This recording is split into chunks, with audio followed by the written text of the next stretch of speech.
कहानी तिलक योगी भाग 8।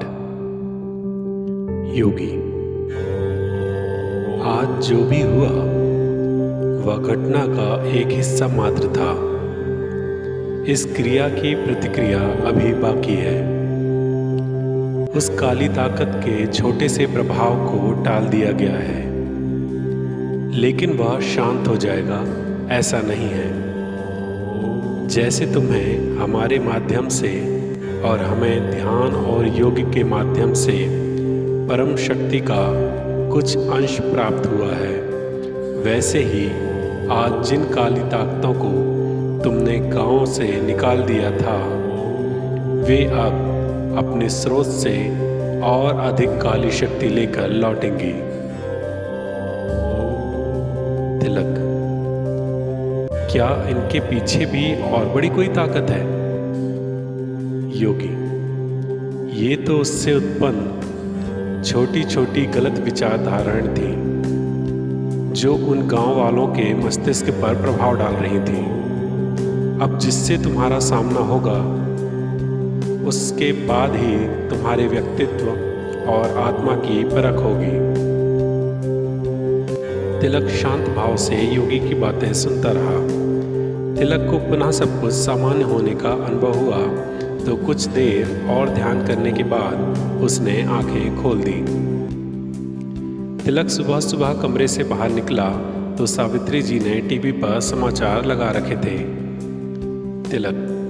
क्या हुआ माँ, आज सुबह से टीवी? कुछ विशेष है क्या? सावित्री जी। बेटा, अभी दूध वाला बता रहा था कि शहर में देर रात को ही कुछ स्थानों पर लूटपाट शुरू हो गई थी। कई 24 घंटे चलने वाले मॉल और शोरूम में वहाँ के वर्कर्स से मिलकर ही कुछ इसी शहर के लड़कों ने लूटपाट की है। तिलक। क्या? वहीं के वर्कर्स के साथ मिलकर? सावित्री जी। हाँ, यही तो टीवी में बता रहा था। तिलक और सावित्री जी टीवी की ओर देखने लगते हैं। तभी टीवी पर ब्रेकिंग न्यूज़ आती है। Breaking news. शहर में एक साथ कई स्थानों पर हिंसा। सुबह से ही 4 बस स्टॉप पर खड़ी बसों को स्थानीय जनता ने किया आग के हवाले। आइए इन प्रदर्शनकारियों और दंगाइयों से इसका कारण पूछते हैं। पत्रकार। आप लोग क्यों इस तरह आगजनी कर रहे हैं? एक दंगाई। पूरे शहर में असंतोष है। हम लोगों के बारे में कोई भी प्रशासक कुछ भी नहीं सोचता है। इस तरह से जीने से तो अच्छा है कि हम लोग खुद को ही जला दें। अचानक ही वह दंगाई जलती हुई बस जिसे कुछ लोग बुझाने का प्रयास कर रहे थे, उसमें स्वयं को जलाने के लिए चढ़ जाता है, जिसे वापस पकड़कर नीचे लाया जाता है।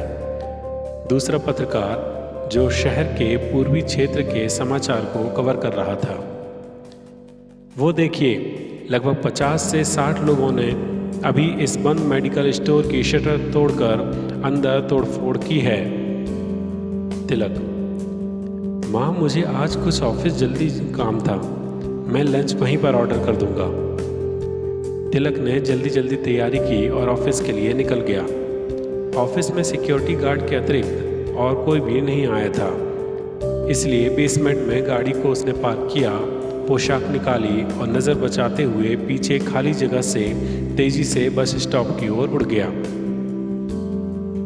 जाते समय तिलक योगी को रास्ते में भीड़ दिखाई दी तो तिलक योगी हवा में ही स्थिर हो गया। रास्ते में भीड़ लगभग 16 साल के लड़के को पीट रही है। उस बालक ने भूख के कारण दुकान से ब्रेड का पैकेट उठा लिया था। उस समय वह दोषी था, लेकिन अब 15-20 लोगों ने उसे लहूलुहान कर दिया है और ऐसा लग रहा है कि कुछ ही समय में वह नहीं बचेगा। ऊपर से तिलक योगी स्थिर होकर परिस्थिति को समझता है। आज लोगों को ये क्या हो गया है? इतनी सी गलती की सजा मौत, वो भी कानून खुद हाथ में लेकर। ऐसे ही अन्य स्थानों पर भी ऐसा लगता है जैसे कि लोगों का नियंत्रण खुद पर से अलग हो गया है। क्या ये सब उस गांव वालों की तरह ही उस काली ताकत के नियंत्रण में है? तिलक तुरंत ऊपर से नीचे आता है और उस बालक को भीड़ के बीच में से उठाकर हवा में उड़ जाता है। लोग कुछ दूर उसके पीछे दौड़ते हैं, फिर लौट जाते हैं। बालक: मुझे भूख लगी थी, मैं कल से भूखा था, इसलिए एक पैकेट उठा लिया था। सोचा था कि जल्दी से खाने के बाद दुकान वाले का कुछ काम कर दूंगा, लेकिन किसी ने मेरी एक भी ना सुनी। मुझसे गलती हो गई। तिलक ने उसे भीड़ से दूर जाकर नीचे उतार दिया और उड़ गया। बस स्टॉप के पास पहुंचकर देखा तो लगभग 3-4 खड़ी बसों में भी आग लगी हुई थी। उनमें से एक बस में 2 लोग फंसे हुए थे। वे आकस्मिक खिड़की को खोलने की कोशिश कर रहे थे जो बुरी तरह फंस चुकी थी। दोनों दरवाजों के पास आग बहुत तेज थी। तिलक योगी ने स्वयं को बस से कुछ दूर स्थित किया और खिड़की की ओर हाथ किया। कुछ क्षण ध्यान लगाया और हाथ से एक झटका दिया। जिस ओर हाथ को झटका दिया, खिड़की उखड़कर उस ओर दूर जा गिरी। दोनों आदमी आश्चर्य से तिलक योगी की ओर देख रहे थे। खिड़की निकल जाने पर दोनों एक एक करके खिड़की से बाहर कूद गए।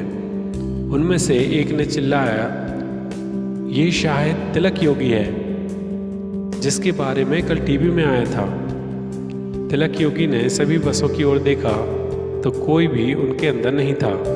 तिलक योगी ने तत्काल अपना हाथ ऑफिस की दिशा में कर दिया और उस ओर चला गया।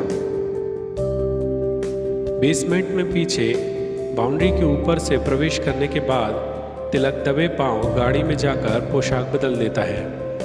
ऑफिस का समय होने वाला था, इसलिए कुछ ही देर में ही सुरेंद्र की गाड़ी बेसमेंट में प्रवेश करती है।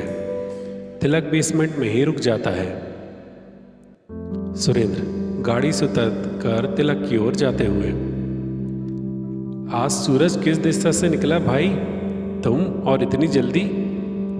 तिलक थोड़ा पहले आ जाने पर शुक्र मनाते हुए बोला, हमने सोचा आज समय से ही चले चलते हैं।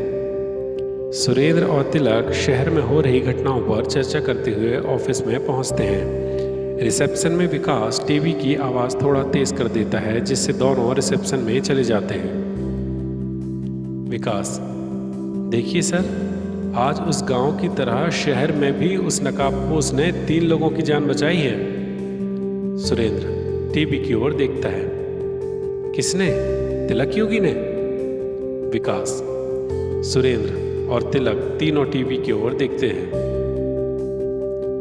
टीवी पर वो बालक जिसके सिर पर अभी पट्टी बंध चुकी थी, अपनी सुबह की पूरी कहानी बता रहा था कि किस तरह उस नकाबपोश तिलक योगी ने उसकी जान बचाई। उसके बाद दोनों बस में फंसे हुए यात्रियों ने अपनी आप बीती बताई कि किस तरह तिलक योगी ने हवा में स्थिर होकर दूर से ही बस की खिड़की को उखाड़ दिया और उन दोनों की जान बचा ली। तिलक और सुरेंद्र आपस में चर्चा करते हुए अपने अपने केबिन में आ गए। तिलक अपने मन को केंद्रित करके अपने काम में लग गया। आज पुनः उसका दिमाग अद्भुत रूप से काम कर रहा था। जिससे कल आधा काम करने के बाद तिलक ने दिन भर में काम पूरा करने की योजना बना रखी थी, उसे तिलक ने लगातार अविश्वसनीय गति से 1 घंटे में ही खत्म कर लिया था। वो समझ चुका था कि कहीं उसकी जरूरत पड़ने वाली है। इंटरकॉम पर विकास का फोन आता है। तिलक सर, प्लीज जरा देखिए टीवी में न्यूज़ में क्या आ रहा है। तिलक, ठीक है विकास, हम मोबाइल पर देख लेते हैं, थैंक्स। तिलक मोबाइल पर न्यूज़ ऐप चालू करता है। स्कूल बस के ड्राइवर और उसके सहायक ने 24 बच्चों को बंधक बना लिया था और उसके एवज में कल तक 2 करोड़ की मांग कर रहे थे। कैसी बेवकूफ़ी है, इनको ये भी समझ में नहीं आ रहा है कि इनकी पहचान तो पहले ही हो चुकी है। यदि फिरौती की रकम दे भी देते हैं तब भी तो ये बाद में पकड़ ही जाएंगे। ये कोई पेशेवर अपराधी नहीं लगते। शायद इन सभी पर काली ताकत का असर है। अगला समाचार शहर के दक्षिण क्षेत्र से था। अस्पताल के कर्मचारियों ने अपनी वेतन वृद्धि के लिए अपनी सेवाएं तत्काल प्रभाव से बंद कर दी थी। दूसरे समाचार में सैकड़ों लोग सड़क पर उतर आए थे और आपस में मारपीट शुरू कर दी थी। कारण था कोई पुरानी बातें जिन्हें पहले बुला दिया गया था। तिलक ने मन में ही सोचा, हो ना हो ये उसी की ताकत ने सभी में नकारात्मकता फैलाई है। जिस तरह से इसका असर फैल रहा है, हमें जल्द ही योगी गुरु से संपर्क करना होगा। तिलक ने अपनी पूरी की गई प्रोग्रामिंग को ईमेल में खुद को ही मेल किया, जिससे समय सीमा पूरी होने से पहले इसे ऑफिस के सर्वर में डाला जा सके। तिलक ने अपना बैग उठाया और किसी के कुछ पूछने से पहले ही केबल से निकल गया। कार को हाईवे पर कुछ समय दौड़ाने के बाद एक सुनसान छोटी सड़क की ओर कार को मोड़ दिया और किनारे पर गाड़ी खड़ी कर दी। पोशाक पहनने के बाद आकाश की ओर जाने ही वाला था कि तिलक को ऐसे लगा जैसे कोई कुछ कहना चाहता है। उसे योगी की याद आई तो वह वापस कार में बैठ गया और सामने की सीट में ही आंखें बंद करके बैठ गया। कुछ ही देर में वह विचारों से दूर शून्य में था। योगी, भौतिक रूप से जो दिखाई दे रहा है वही पूर्ण नहीं है, ये परिणाम मात्र है और ये परिणाम और बढ़ेंगे यदि इनके स्रोत तक ना पहुंचा जाए। इसके स्रोत पर ध्यान केंद्रित करो। तिलक मानसिक वार्तालाप के जरिए बोला, क्या ये वही काली ताकत है जिसने उस गांव में प्रभाव डाला था? योगी, हाँ, लेकिन वो उसका छोटा सा असर था। अब उसने स्वयं ही अपनी काली ताकत के प्रभाव को नकारात्मकता के जरिए फैलाना शुरू कर दिया है। तुम एक जगह जाकर ठीक करोगे तो वो अन्य कई जगहों पर इसे फैला देगा। तिलक, तो हमें क्या करना चाहिए? योगी, आज तुम हमारे साथ सूक्ष्म रूप से उस अद्भुत लोक में चलोगे जहां से इस काली ताकत का प्रसार हो रहा है, लेकिन हम तुम्हें केवल उसके प्रवेश द्वार तक ही ले जा सकते हैं। इसके बाद तुम्हें ही उससे आगे की लड़ाई लड़नी होगी। इसमें कुछ भी हो सकता है, इसलिए यदि तुम जाने के लिए तैयार हो तो ही इस भौतिक शरीर से निकलना। तिलक अपने कर्तव्यों और दायित्वों को समझ चुका था। उसे पता चल चुका था कि प्रत्येक शक्ति के पीछे कई दायित्व भी होते हैं। इसलिए वह कुछ ही देर में अपने सूक्ष्म रूप में योगी के तेज के सामने था। तेज पुंज आत्मा रूपी योगी तेजी से आकाश की ओर बढ़ चले थे और उनके पीछे पीछे तिलक योगी सूक्ष्म रूप में। अचानक से दिन के उजाले से रात की तरह अंधेरा क्षेत्र सामने आता है, जहां पहुंचकर आत्मा रूपी योगी रुक जाते हैं। तिलक योगी अपने सूक्ष्म रूप में आगे बढ़ता है। अंधकार में पहुंचने के बाद एक ऐसा क्षेत्र आता है जहां लाल रोशनी चारों ओर फैल रही है। उस रोशनी में प्रवेश करते ही सामने एक विशाल गोलाकार काली धुंध प्रकट होती है, जिसके बीच में बिजली चमक रही है। धुंध, आखिर तुम आ ही गए, लेकिन मुझे रोकोगे कैसे? अचानक से धुंध के भीतर बिजली चमकती है और उस काली धुंध से एक छोटी काली गोलाकार धुंध तेजी से तिलक योगी की ओर बढ़ती है। तिलक योगी परम आदि शक्ति, जो कि समय समय पर सृष्टि के रूप में प्रकट होती है, का ध्यान करता है, पूर्ण विश्वास के साथ कि उसे कोई भी बुरी ताकत नुकसान नहीं पहुंचा सकती है। ऐसा करके तिलक योगी सकारात्मकता को और दृढ़ कर रहा था। ये सकारात्मकता उसकी ऊर्जा को और बढ़ा रही थी। जैसे ही वह छोटी काली धुंध तिलक योगी के सूक्ष्म रूप प्रकाश के संपर्क में आती है, तुरंत बिजली चमकने की आवाज़ आती है और काली धुंध नष्ट हो जाती है। विशाल काले धुएं से लगातार छोटे छोटे काले धुएं एवं बिजली की कौंध तिलक योगी के सूक्ष्म रूप के पास आते हैं और सकारात्मक ऊर्जा के प्रभाव से समाप्त होते जाते हैं। अब वह विशाल गोलाकार काला धुआं तिलक योगी की ओर बढ़ता है तो तिलक योगी वापस पीछे की ओर बढ़ता जाता है। अब आगे आगे तिलक योगी और पीछे पीछे गोलाकार काला धुआं। कुछ ही देर में वह काली ताकत अंधेरे से निकलकर बाहर दिन के उजाले में पहुंच जाती है। अब शहर के खुले आकाश में दोनों ऊर्जा के बीच युद्ध प्रारंभ होता है। जैसे ही काली ऊर्जा ने अपना आकार बढ़ाना प्रारंभ किया, शहर के नागरिकों को ऐसा प्रतीत हुआ जैसे कि आकाश में काले बादल छा रहे हों। धीरे धीरे पूरा शहर ही मानो काले बादलों से ढक गया था।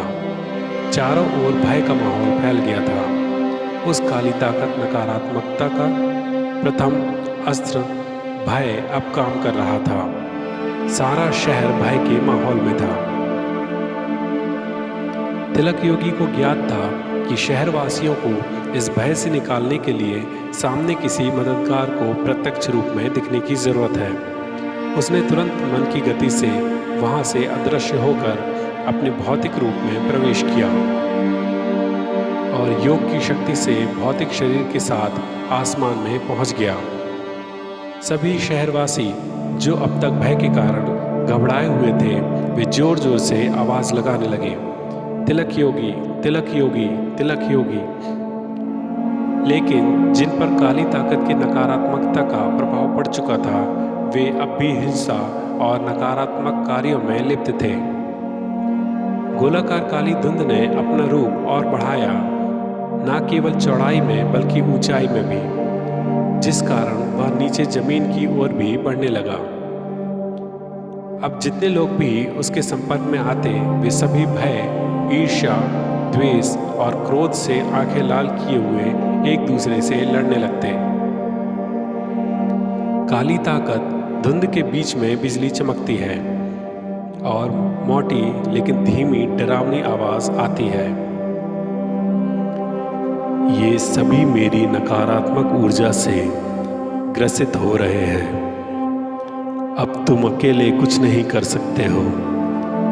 तुम मेरे सहायक बन जाओ तो मैं तुम्हें इतनी शक्तियों से भर दूंगा कि तुम दुनिया पर राज कर सकते हो। तिलक योगी, तुम भ्रम में हो। नकारात्मक शक्ति कितनी भी बढ़ जाए, लेकिन यदि सकारात्मक शक्ति में संपर्क में आती है तो वह स्वयं ही कम होने लगती है। एक व्यक्ति की सकारात्मक शक्ति हजारों लोगों की नकारात्मक शक्तियों को दबाकर सकारात्मक शक्ति में बदल सकती है। तिलक योगी ने अपनी आवाज योग के माध्यम से चारों ओर फैलाना प्रारंभ किया और नेत्र बंद करके ओम का उच्चारण करना भी प्रारंभ कर दिया। उसके बाद चारों ओर आवाज फैल गई, हम सब उस परमात्मा, उस आदि शक्ति की संतानें हैं जो कि हम लोगों के साथ इस सृष्टि और प्रकृति के रूप में स्थित है। महसूस कीजिए इस हवा को जो हमें कितने प्रेम से स्पर्श कर रही है और हमें जीवन वायु प्रदान कर रही है। महसूस कीजिए इस धरा को जो कितने ही प्रेम से हम सभी को माँ की तरह गोद में रखती है। महसूस कीजिए इस आकाश को जो हमें पिता की तरह अपनी छाया में रखता है। महसूस कीजिए इस जल रूपी आर्द्रता को जो हमारे शरीर को जीवित रखती है और महसूस कीजिए अपने शरीर की अग्नि को जो हमें जीवित रखने में पूर्ण योगदान दे रही है। ये पांचों तत्व जो कि सृष्टि के रूप में पूरे ब्रह्मांड की रचना करते हैं, वही हमारे शरीर की भी रचना करते हैं।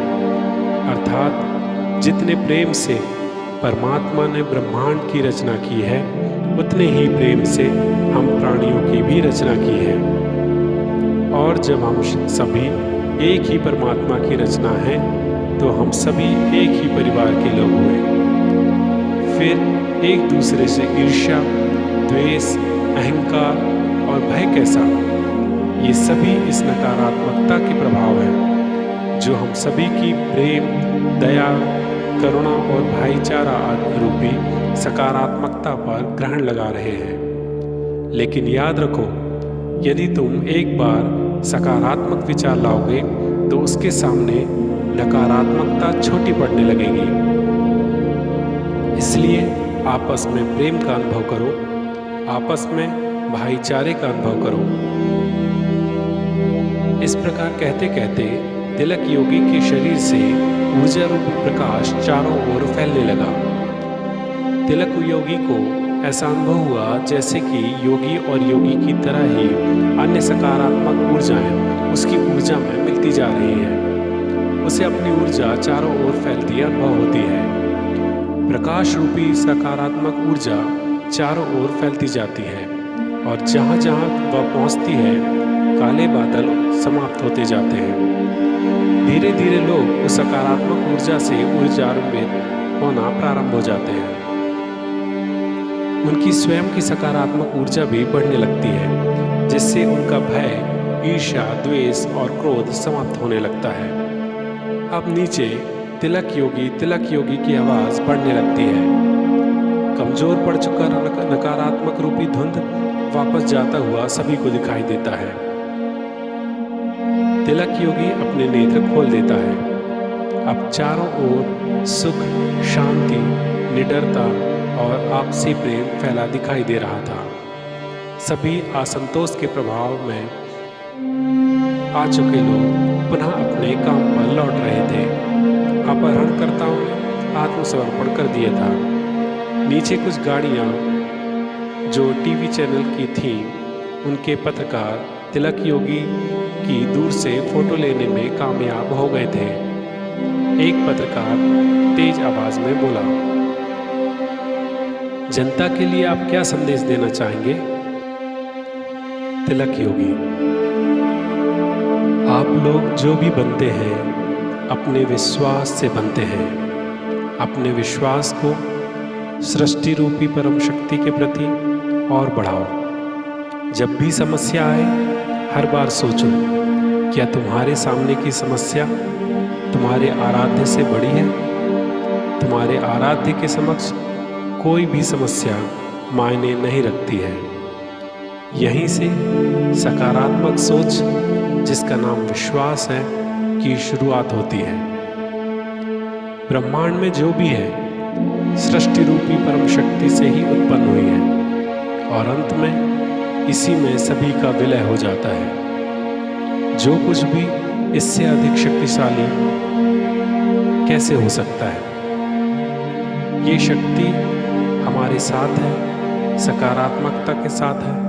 नकारात्मकता जितनी भी क्यों न बढ़ जाए, सकारात्मकता के प्रभाव में आते ही नष्ट होने लगती है।